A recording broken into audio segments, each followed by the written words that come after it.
Eto. So kung solid impeachment case naman po ang isampa laban kay Sara, may pag-asa bang lumusot? Meron po itong pag-asang lumusot kapag ang impeachment po ay ginawa po nila bago mag-eleksyon. Okay? Kapag bago mag-eleksyon, ginawa nila yan. Pero pagkatapos ng eleksyon nila ginawa, palagay ko, hindi ho magtatagumpay ang impeachment. Ang palagay ko, mga 85% hindi po magpo-prosper ang impeachment laban kay Sara.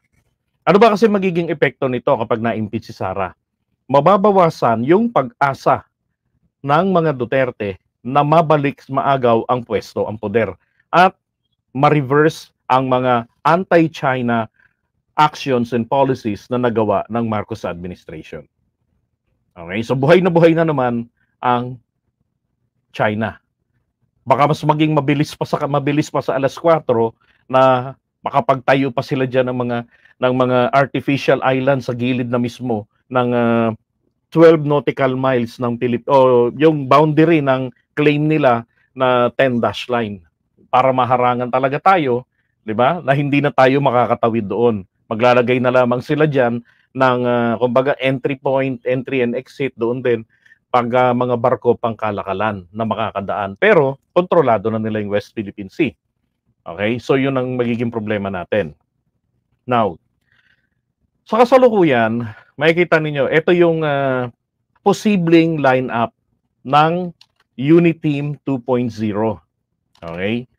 So sa mga nakaupo ngayon, na may mga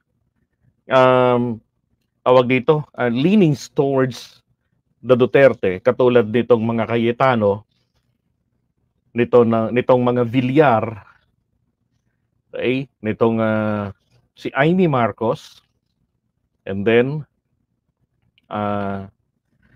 etong si tawag dyan, Tolentino, sino ba binakaupo? Lito Lapid, lalo na, and then etong mga Binay.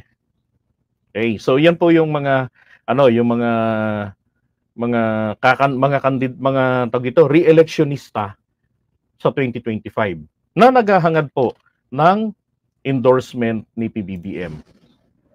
Okay. So kung ngayon po nila isasampa ang impeachment case laban kay VP Sara, nakita ko hindi ho maaasahan ng pamilya Duterte ang suporta ng pamilya Villar. Okay? Dalawang Villar po yan. Yung Mark Villar at saka si Cynthia. Bakit? Kapag kasi Cynthia po ay kumontra sa impeachment, sigurado ito. Hindi makakasama yan sa lineup ng Uniteam 2.0. Alam niyo naman ang politika ng mga Villar. Kung sino yung nakaupo, sino yung malakas. Nandun ang loyalty ng mga Villar. Di ba? So, mapipilitan itong mag-inang Villar na bumoto pabor sa solid impeachment case laban kay Sara. Okay? Mabubunutan lang sila ng tinik kung sa Kongreso maunahan ng kampo ng mga Duterte magsampa ng hilaw na impeachment complaint taon-taon hanggang 2028. Okay? Now, eto naman pong mga Cayetano, alam niyo naman, kadikit yan ng mga Duterte. Vice President dati na katandem ni Duterte, ni Digong si Alan Peter. Tapos, siya ang isa sa mga naging House Speaker nung 18th Congress, time ni Duterte pa rin. So, kaya lang, kinakailangan po nila, again, ng endorsement ni PBBM. Kaya nga, di ba, ang mga partido nila, nakipag-alyansa sila rito sa Partido Federal ng Pilipinas. So most likely, makukuha rin po na pumabor ang boto ng magkapatid na Cayetano ni Alan Peter at saka nito ni Pia. Okay? So dalawa sa pamilya Cayetano, dalawa rin sa pamilya Villar, 4 na. Now, for Amy Marcos, ito kailangan talaga ni Amy Marcos sa ngayon, mauto ang mga loyalista. Kasi ang mga loyalista po ang magbibigay ng solid na boto sa darating na halalan. Kung nagawa po natin na ibasura ang mga dilawan noong 2019, it is not because of the DDS. There is no such thing as DDS na mayroong malaking bilang katulad ng mga loyalista o ng mga Marcos supporters. Yung mga DDS sa pinagmamalaki nila noon, yun din naman po yung mga Marcos loyalist na sumuporta naman lang naman noon kay Duterte dahil nga po sa endorsement ng pamilya Marcos through Aimee. Okay? And then si Raf, automatic na po talaga yan, papabor yan sa impeachment. Hindi lang dahil po rito kay Erwin na mapasama sa endorsement ng Pangulo dito sa partido na to, banta sa kanyang pangarap yan na tumakbo pagka-presidente si Sara sa 2028. And then for Bong Revilla, isa rin ito kung saan po ang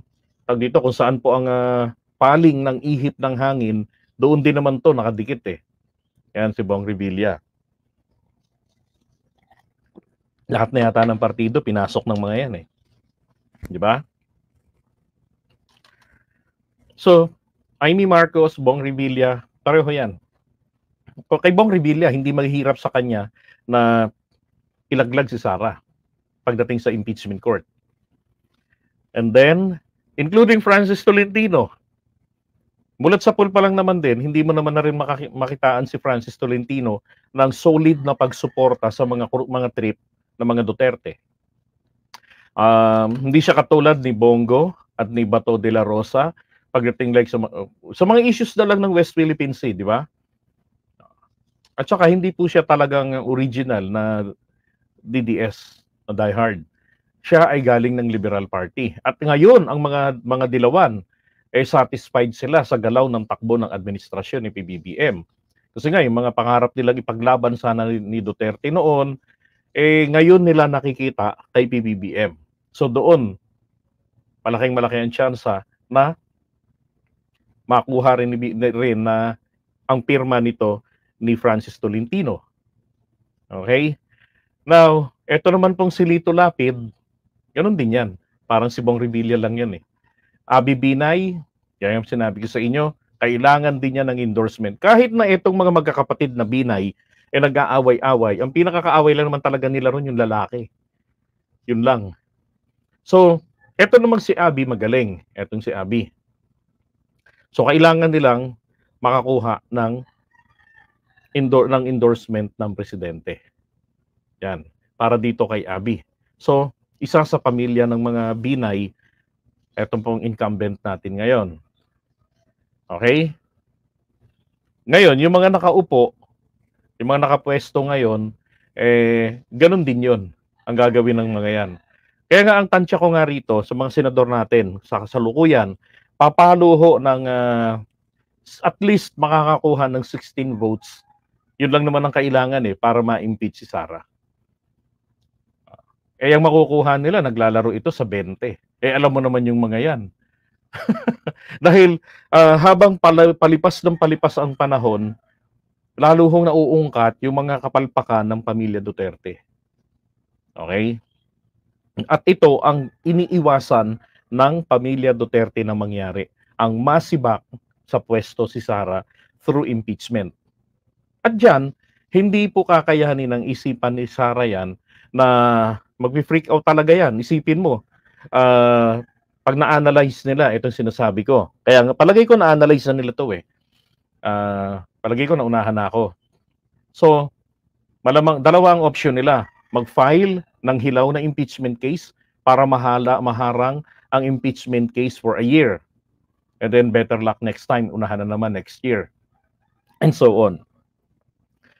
Ang isang gagawin ni Sara, pagka natuloy na na-impeach siya sa Kongreso, tapos sa Senate, ang mangyayari po dito, syempre hindi niya aatinan yung Senate Babarubali niya yung mga senador. Patay siya ngayon doon, lalo na kina Risa Ontiveros. Diba? Hindi mahihirapan si Risa Ontiveros na makuha ang boto ng mga kapwa niya senador na ma-impeach si Sara. At pag na-impeach si Sara, permanente na po siya, habang buhay na ho siyang hindi makakatakbo sa kahit anumang government offices. Appointment na lamang ang pwede niyang bagsakan. Okay, i-appoint na lang siya. Yun na lang. So hindi na siya magiging presidente. Hindi na siya magiging vice president o senador man lang. Kasi kapag na-impeach, mayroong perpetual disqualification yan to hold public office. Pag may perpetual disqualification, ibig sabihin forever yan. Diba? Or till death do us part yan. Diba, Francis Tejero, tama yung sinasabi ko? Oh. Kaya nag-gets ni Francis eh. Thank you. Keep the change. Thanks for the compliment. Diba?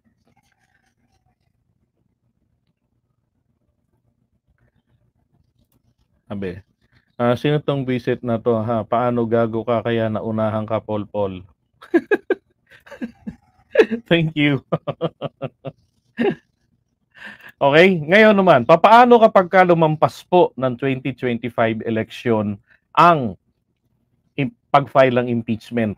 Nako, hilaw na yan. Okay?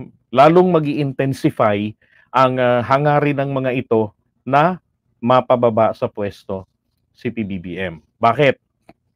Alam nyo, tuloy-tuloy yan sa pagtungtong ni PBBM ng mga susunod na mga taon.